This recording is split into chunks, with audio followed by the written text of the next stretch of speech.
আমরা যে পর্যন্ত সান্দ্রতা পৃষ্ঠটান পড়েছিলাম, তারপরে টপিকস সীমান্ত বেগ। আমরা লিখে ফেলো সীমান্ত বেগের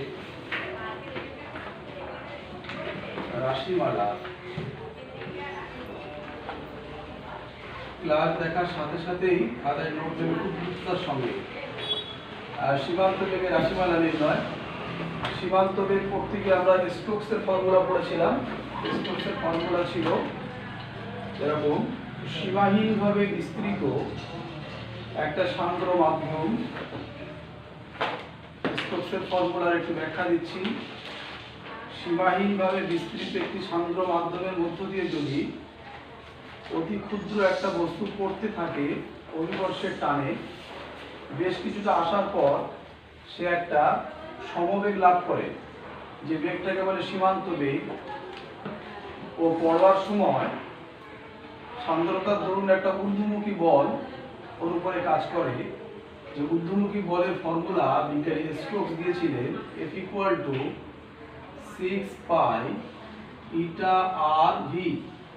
আর হচ্ছে radius of the particle, V হচ্ছে সীমান্ত বেগ বা টার্মিনাল ভেলোসিটি, ইটা হচ্ছে যে মাধ্যম দিয়ে পড়ছে সেই মাধ্যমের সান্দ্রতা গুণাঙ্ক, এফ হচ্ছে সান্দ্রতা জনিত কারণে ওই বস্তুর গতির বিরুদ্ধে ক্রিয়াশীল বল।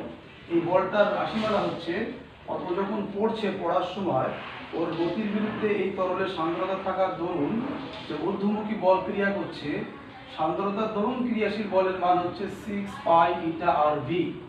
অর্থাৎ এই বস্তু যখন পড়ে তার উপরে প্লবতা বল কাজ করে, আবার অভিকর্ষ বল কাজ করে, নেট বল যেটা কাজ করে সেই বলটার মান হচ্ছে 6 পাই ইটা আর ভি।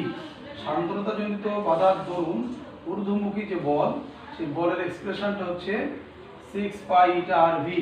এটা ছিল স্টোকসের ফর্মুলা, যার ম্যাথমেটিক্যাল প্রুফ তোমাদের নেই, কিন্তু এই ফর্মুলার উপর বেস করে আমরা সীমান্ত বেগের রাশিমালা নির্ণয় করব।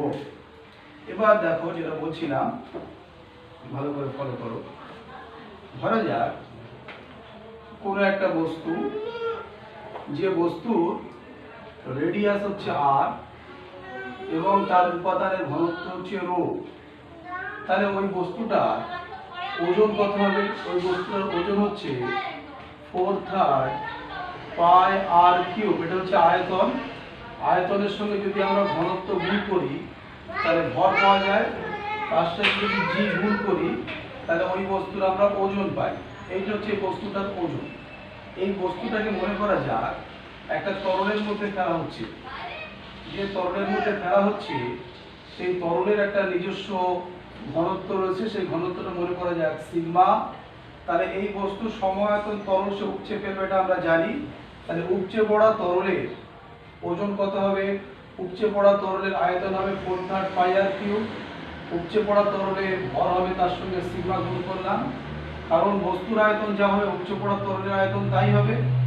আয়তনের সঙ্গে উপচে পড়া তরলের যদি আমরা ঘনত্ব গুণ করি তাহলে যে তরলটা উপচে পড়ছে তার ভর পেলাম, তার সাথে যদি জি গুণ করি তাহলে অপসারিত তরলের ওজন পেলাম। অপসারিত তরলের ওজন যা হয় সেটা হয় প্লবতা বলের মান। তাহলে বস্তুর উপর ক্রিয়াশীল নেট ফোর্স বা লব্ধি বল কত হবে? ওজনটা হচ্ছে নিম্নমুখী, ওজনটা হচ্ছে নিম্নমুখী, আর প্লবতা বল হচ্ছে ঊর্ধ্বমুখী। দুটো বলে যদি আমরা বিয়োগফল করি তাহলে বস্তুর উপর ক্রিয়াশীল লব্ধি বলের মান আমরা পাবো। এই দুটোকে বিয়োগ করে আমরা কমন নিতে পারি 4/3 পাই আর কিউব। কমন নেওয়া যায়, কমন নিলে থাকে রো মাইনাস সিগমা, জিটাও কিন্তু কমন নিলাম। তাহলে ওর উপরে ক্রিয়াশীল লব্ধি বলের মান হচ্ছে 4/3 পাই আর কিউব রো মাইনাস সিগমা। নিম্নমুখী বল থেকে ঊর্ধ্বমুখী বল বিয়োগ করলে তবে তার উপর ক্রিয়াশীল লব্ধি বল পাওয়া যাবে। বস্তুটা যেহেতু নিচের দিকে পড়ছে সুতরাং নিম্নমুখী বলটা বড় ঊর্ধ্বমুখী বল অপেক্ষা, অর্থাৎ বস্তুর ঘনত্ব রো, বস্তুর ঘনত্ব রো অবশ্যই তরলের ঘনত্ব অপেক্ষা বড়, rho is greater than sigma, তাই বস্তুটা নিচের দিকে পড়ছে। তাই বস্তুর উপর ক্রিয়াশীল লব্ধি বলের রাশিমালা আমরা প্লবতা থেকে করলাম। আর একবার আমরা করব স্টোকসের ফর্মুলা থেকে। তোমরা সঙ্গে সঙ্গে ডায়াগ্রাম এঁকে ফেলবে এবং আমার সঙ্গে সঙ্গে করতে থাকবে। এবার স্টোকসের ফর্মুলা অনুযায়ী ওই বস্তুটির উপর ক্রিয়াশীল সান্দ্রতাজনিত বলের জন্য ঊর্ধ্বমুখী যে বলটা ক্রিয়া করবে তার মান হচ্ছে 6 পাই ইটা আর ভি। তাহলে এইটা হচ্ছে তার ঊর্ধ্বমুখী লব্ধি বল, যে বলটা হচ্ছে এইটা 4/3, কারণ এটা হচ্ছে নিম্নমুখী লব্ধি বল আর এটা হচ্ছে ঊর্ধ্বমুখী বল। এই দুটো বলের মান যখন সমান হয়ে যাবে তখন বস্তুর উপর কোনো বল আর থাকবে না, বস্তু তখন নিজস্ব গতিজাড্যের জন্য সমবেগে পড়তে থাকবে। এই বলটা হচ্ছে ঊর্ধ্বমুখী বল সান্দ্রতার জন্য, এটা হচ্ছে প্লাবতার জন্য নিম্নমুখী বল লব্ধি বল। এই দুটো বলের মান যখন সেম হবে তখন একে অপরের বলের কোনো প্রভাব যখন থাকবে না, বস্তু তখন সমবেগে চলবে। বলের প্রভাব থাকলে কিন্তু বস্তুর গতিতে ত্বরণ আসে, যেহেতু বলের কোনো এফেক্ট নেই তাহলে বস্তু পড়বে কিরকম করে, সমবেগে। সমবেগে যখন পড়বে সেটাই তো সীমান্ত বেগ, সেটা হচ্ছে ভি। এই জন্য আমরা এই দুটো বলের মান সেম করে দিলাম। এখান থেকে আমরা ক্যালকুলেশন করে বের করতে হবে ভি এর মানটা কত। দেখো আমরা যদি আর এবং আর কিউব কেটে দিই তাহলে এখানে থাকবে আর স্কোয়ার, পাই পাই কাটতে পারি, 6 কেটে আমরা লিখতে পারি 3, 4 কেটে লিখতে পারি 2। তাহলে এখান থেকে ভি ইকুয়াল টু থাকছে দেখো 2/3, নিচে চলে গেল 9, এখানে রয়েছে আর square rho minus sigma into g by eta. এই যে ইটাটা নিচে চলে গেল, তাহলে সীমান্ত বেগের রাশিমালা আমরা পেলাম 2/9 আর square rho minus sigma into g by eta. এইটা হচ্ছে সীমান্ত বেগের রাশিমালা। তাহলে সীমান্ত বেগের রাশিমালা নির্ণয় করার জন্য আমাদের দুটো জিনিস লেগেছে, একটা হচ্ছে আর্কিমিডিস আর একটা হচ্ছে স্টোকস। এই দুটো ব্যবহার করে আমরা সীমান্ত বেগ বা টার্মিনাল ভেলোসিটির রাশিমালা বের করলাম। এবং এক্ষেত্রে মনে রাখতে হবে যে বস্তু রেডিয়াস যত বেশি হবে সীমান্ত বেগের রাশিমালা তত বেশি হবে, সান্দ্রতা গুণাঙ্কের মান যত কম হবে সীমান্ত বেগের মান তত বেশি হবে। অর্থাৎ কোনো তরল যত বেশি সান্দ্র হবে, যত বেশি গাঢ় হবে, তার ক্ষেত্রে সীমান্ত বেগের মান কিন্তু তত কমে যাবে। যদি তরলের ঘনত্ব বস্তুর ঘনত্ব অপেক্ষা বেশি হয় তাহলে দেখো যদি সিগমা বড় হয় তাহলে এই রাশিটার মান নেগেটিভ আসবে, অর্থাৎ তখন বস্তুটা নিচের দিকে না পড়ে উপরের দিকে উঠবে। যদি তরলের ঘনত্ব বেশি হয় বস্তু অপেক্ষা তাহলে সিগমা যদি বড় হয় তাহলে রো মাইনাস সিগমা এই রাশিটার মান নেগেটিভ আসবে, তার মানে টোটাল রাশিটা নেগেটিভ আসবে। ভির মান নেগেটিভ মানে ভি যখন নিচের দিকে পড়ছে আমরা পজিটিভ ধরছি, নেগেটিভ মানে বস্তু তখন কোন দিকে উঠবে, উপরের দিকে উঠবে। এই হচ্ছে তোমাদের সীমান্ত বেগের রাশিমালা কমপ্লিট। নিশ্চয়ই তোমাদের নোট নেওয়া হয়ে গেছে, সঙ্গে সঙ্গে তোমরা নোট নেবে খাতায়।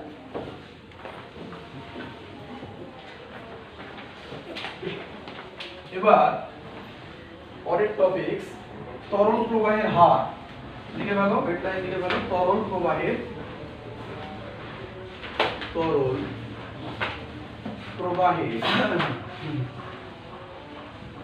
হার। এই শব্দটার অর্থ আগে বুঝতে হবে। তরল প্রবাহের হার মানে প্রতি একক সময়ে যে আয়তনের তরল প্রবাহিত হচ্ছে তাকে আমরা কি বলবো, তরল প্রবাহের হার। প্রতি একক সময়ে যে পরিমাণ তরল প্রবাহিত হচ্ছে, অর্থাৎ তরল প্রবাহের হার মানে তরলের আয়তন, প্রবাহিত তরলের আয়তন বাই সময়। এটাকে আমরা বলি, এই রাশিটাকে আমরা বলি তরল প্রবাহের হার। তো তরল প্রবাহের হার নির্ণয় করার জন্য আমরা মনে করছি এটা একটা পাইপ, একটা নল, যে নলে এই যে প্রস্থচ্ছেদ তার ক্ষেত্রফল হচ্ছে আলফা, এবং এই নল দিয়ে যে তরলটা প্রবাহিত হচ্ছে মনে করা যাক তার বেগ হচ্ছে ভি, আয়তন কিন্তু ধরেনি, বেগ ধরেছি। এখন একটা জিনিস তোমাকে বুঝতে হবে, বেগ মানে হচ্ছে সরণ বাই সময়। যদি আমরা ধরে নিই যদি সময় ইকুয়াল টু 1 হয় তাহলে বেগ ইকুয়াল টু কিন্তু আসবে সরণ, এবং বেগ এবং সরণ সমর্থক হয়ে যাবে।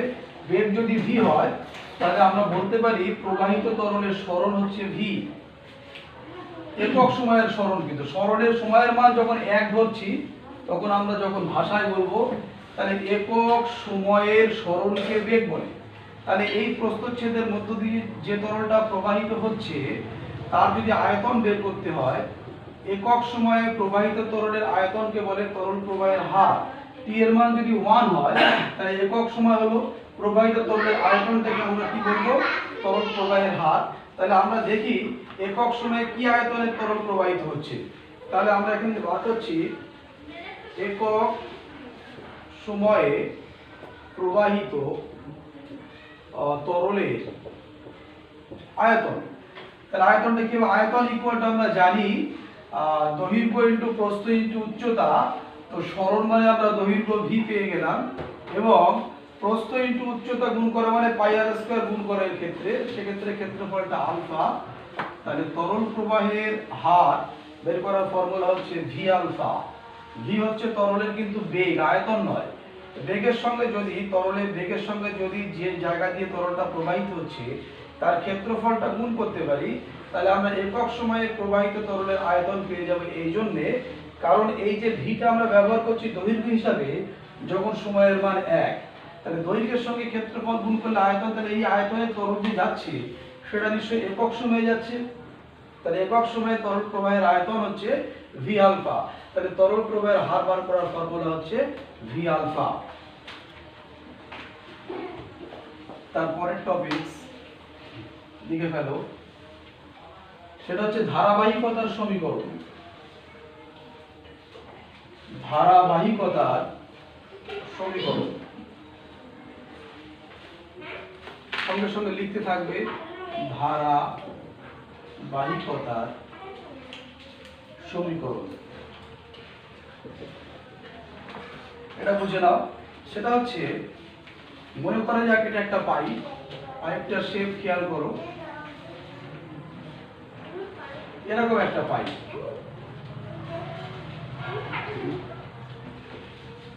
এই পাইপ দিয়ে তরল প্রবাহিত হচ্ছে। আমরা নিশ্চয়ই জানি যখন পাইপ দিয়ে তরল প্রবাহিত হয় এক নাগাড়ে প্রবাহিত হয়, অর্থাৎ পাইপ দিয়ে তরল বেরিয়ে গেল। এরকম যদি অসম আকৃতির পাইপও হয়, তরলটা কিন্তু প্রবাহিত হবে সমহারে, মানে তরল বেরিয়ে গেল থেমে গেল, বেরিয়ে গেল থেমে গেল, এরকম কিন্তু হয় না। আমরা এখানে দুটো তল কল্পনা করি, একটা তল একটা তল। নিশ্চয়ই দুই জায়গায় দুটো তলের ক্ষেত্রফল আলাদা। এটা অপেক্ষাকৃত ক্ষেত্রফল বড়, এর ক্ষেত্রফল ছোট। এর ক্ষেত্রফল মনে করা যাক, ওই মুখের যে ক্ষেত্রফল সেটা মনে করা যাক আলফা 1, এর ক্ষেত্রফল মনে করা যাক আলফা 2। এখান দিয়ে যে তরলটা প্রবাহিত হচ্ছে সেই তরলের বেগ মনে করা যাক v1। এখান দিয়ে যে তরলটা প্রবাহিত হচ্ছে সেই তরলের বেগ মনে করা যাক v2।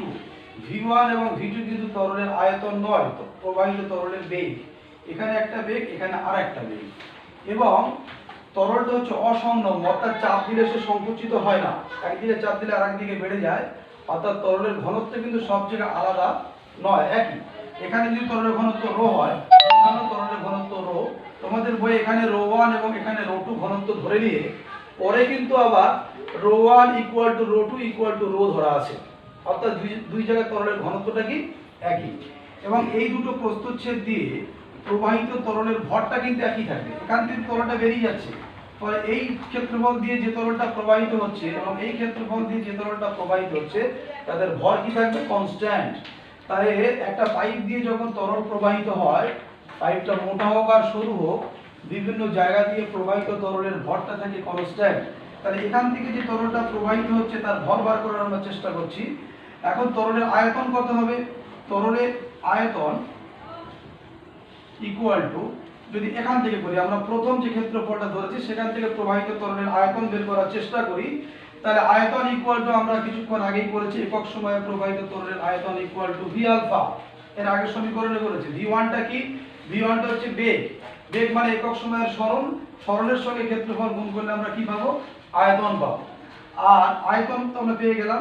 আর 2 নম্বর ক্ষেত্রফল দিয়ে প্রবাহিত তরলের আয়তন ইকুয়াল টু আমরা পেলাম v2 আলফা 2। তাহলে ভর যেহেতু কনস্ট্যান্ট, এখানে ভরের সংরক্ষণ নীতি মান্য করা হয়। ভর বের করতে গেলে আমাদের কি করতে হবে? আয়তনের সঙ্গে ঘনত্ব গুণ করা লাগবে। তাহলে এক্ষেত্রেও তাই করতে হবে।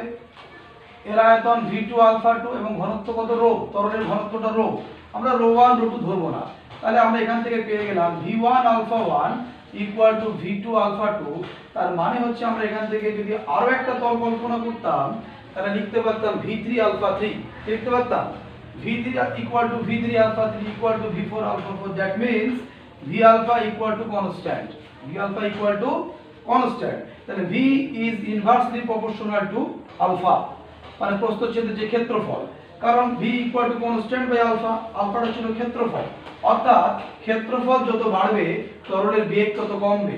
এখানে ক্ষেত্রফলটা বেশি বলে এই বেগটা কম, এখানে এই বেগটা বেশি, কিন্তু ভরের মানটা কি থাকবে? কনস্ট্যান্ট। তাহলে ধারাবাহিকতার সমীকরণ কোনটি?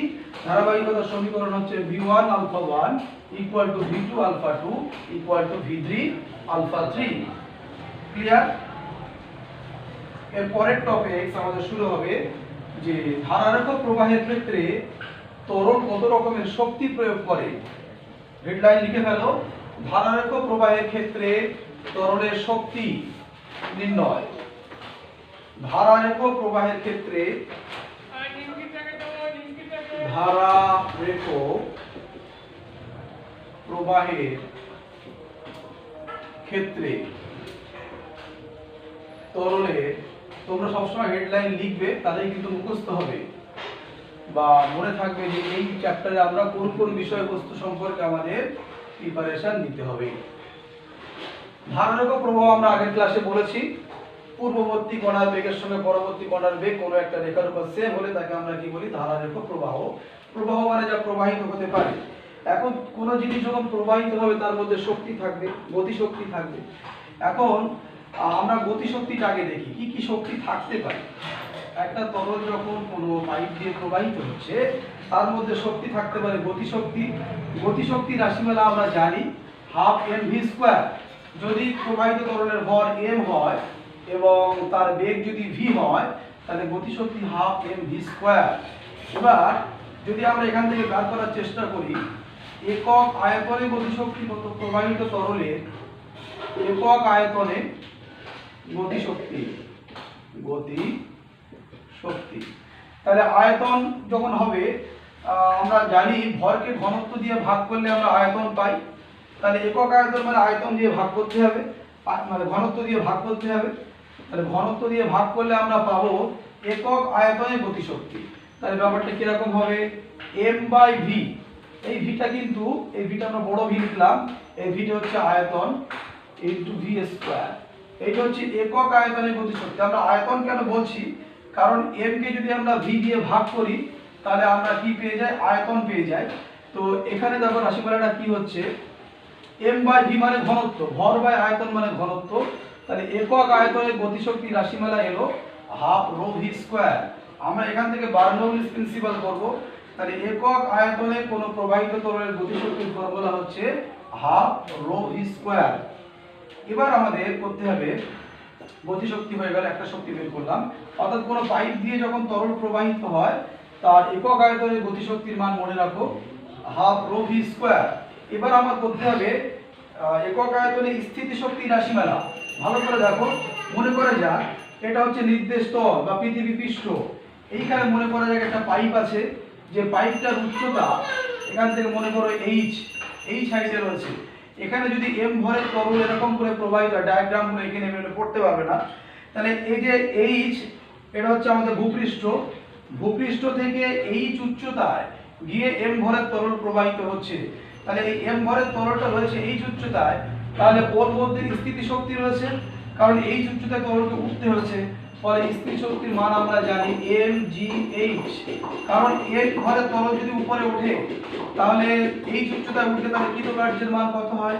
আমরা যে কার্য করি সেটা শক্তি আকারে জমা থাকে, যে শক্তিটাকে আমরা বলি স্থিতিশক্তি বা পোটেনশিয়াল এনার্জি। m ভরের তরল যদি নির্দেশ তল থেকে এই উচ্চতায় থাকে তাহলে তার মধ্যে আমাদের বল লেগেছে এটা তুলতে mg পরিমাণ এবং সরণ হচ্ছে h, সুতরাং কৃতকার্য mgh। অর্থাৎ ওই পাইপ যদি এই উচ্চতায় থাকে তাহলে তার মধ্যে স্থিতিশক্তি রয়েছে mgh। তাহলে একক আয়তনে স্থিতিশক্তি কত হবে? যখনই আমরা আয়তন বের করব, একক আয়তনে যদি আমরা স্থিতিশক্তি বা পোটেনশিয়াল এনার্জি বের করি তাহলে এটাকে আমরা লিখব mgh/v। আয়তন দিয়ে ভাগ করলাম, m/v মানে হচ্ছে রো। তাহলে ফর্মুলাটা কি হলো? Rho gh। তাহলে একক আয়তনে পোটেনশিয়াল এনার্জির ফর্মুলা হচ্ছে রো gh। এটাও পাইপের মধ্যে আছে। এর পরের টপিক মানে এই শক্তির আরেকটা পার্ট আছে, সেটা হচ্ছে চাপের জন্য শক্তি। দেখো তরল কিন্তু ছড়িয়ে পড়তে চায়, কঠিন যেমন ছড়িয়ে পড়তে চায় না। তরল যদি আমরা পাইপে এমনিতে নিই তাহলে পাইপে তরল কি করবে? ছড়িয়ে পড়বে না। ছড়িয়ে পড়ার জন্য একটা চাপ তরল দেবে, সেই চাপটার মান আমাদের বের করার চেষ্টা করতে হবে। তার জন্য একটা ডায়াগ্রাম তোমাকে বুঝতে হবে। ধরা যাক এই পাত্রে তরল রয়েছে একটা, আমরা চাপের জন্য শক্তি একটু বুঝে নেওয়ার ব্যাপার রয়েছে। এরকম একটা ছিদ্র আছে মনে করি এখানে, এবং এই ছিদ্রের এখানে একটা পিস্টন লাগানো আছে যে পিস্টনটা মুভ করতে পারে, এবং এই মুখের ক্ষেত্রফলটা মনে করা যাক আলফা, এবং এই তরল মনে করা যাক পাত্রে দেওয়ালে গাত্রে চাপ দিচ্ছে মনে করা যাক পি পরিমাণ। তাহলে চাপ যদি পি দেয়, আমরা জানি চাপ ইকুয়াল টু বল বাই ক্ষেত্রফল। তাহলে এখান থেকে আমরা বের করতে পারি এই তরলটা এই মুখে যে বল প্রয়োগ করছে সে বলের মান হচ্ছে চাপ ইন্টু ক্ষেত্রফল। তরলের চাপ হচ্ছে পি, আমরা চাপ করবো না, চাপের জন্য শক্তি বের করতে চাই। তাহলে বল ইকুয়াল টু চাপ ইন্টু ক্ষেত্রফল, অর্থাৎ এইখানে পিস্টনটার উপরে এই তরলটা যে বল প্রয়োগ করছে বেরোনোর জন্য সে বলের মান হচ্ছে পি আলফা। এবার যদি এই পিস্টনটাকে আমার ভালো করে বোঝো এইদিকে সরাতে চাই, আমি ধরা যাক এক্স পরিমাণ তার সরিয়ে দিতে চাই, ভেতরের দিকে ঢুকিয়ে দিতে চাই, তাহলে এর উপরে আবার কি প্রয়োগ করতে হবে? নিশ্চয়ই বল প্রয়োগ করতে হবে, কারণ এই এতটা বল তো এ দিচ্ছিল, তাহলে অতটা পরিমাণ বল দিলে তবে পিস্টনটা সরবে। যেমন এই বস্তুটাকে পৃথিবী টানছে এমজি বলে, একে যদি তুলতে হয় তো আমার এমজি পরিমাণই বল দেওয়া লাগবে। তাই এই তরলটা এই পিস্টনের উপরে বল দিচ্ছিল পি আলফা, তাহলে আমি যদি পিস্টনটাকে সরাতে চাই তাহলে আমার কিন্তু পি আলফা পরিমাণই বল দেওয়ার প্রয়োজন হবে।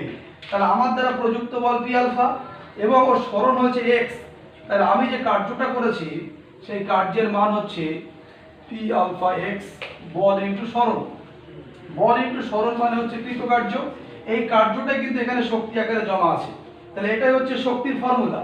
এবার আমার বের করতে হবে একক আয়তনে চাপ শক্তি, একক আয়তনের জন্য চাপ শক্তি। তাহলে একক আয়তনে শক্তি বা চাপ শক্তি তার মান কি হবে? এই কার্য মানেই শক্তি, কার্য মানে হচ্ছে শক্তি, তাহলে পি আলফা এক্স বাই এর আয়তন তো আলফা এক্স, কারণ আলফা হচ্ছে এর ক্ষেত্রফল, এক্স হচ্ছে সরণ, ক্ষেত্রফলের সঙ্গে সরণ যদি আমরা গুণ করি তাহলে আয়তন পাবো। এখানে আয়তনটা কিন্তু ভি না, এখানে আয়তনটা ধরতে হবে আলফা এক্স। তাহলে এখানে চাপের জন্য শক্তির মান কিন্তু তুমি পি পেলে, অর্থাৎ চাপের মান যা ছিল শক্তির মানও কিন্তু তাই এলো। তার মানে চাপ আর শক্তি কিন্তু একই নয়, ওদের এককটা আলাদা, ঠিক আছে? তাহলে একক আয়তনে চাপের জন্য শক্তির মান কত হলো? পি। তাহলে কোনো পাইপ দিয়ে যখন তরল প্রবাহিত হয় তিন রকম শক্তি কাজ করে, এক হচ্ছে গতিশক্তি, এক হচ্ছে স্থিতিশক্তি, আর একটা হচ্ছে চাপের দরুন শক্তি। তাহলে তিনটে শক্তির যোগফল থাকে কনস্ট্যান্ট, পাইপের সব জায়গায় এই তিনটে শক্তির যোগফল কি থাকে? কনস্ট্যান্ট। এটা হচ্ছে বার্নৌলির উপপাদ্য। আমরা এখন যেটা বলছি সেটা হচ্ছে বার্নৌলিস থিওরেম, বার্নৌলি উপপাদ্য বা থিওরেম। সেটা কি?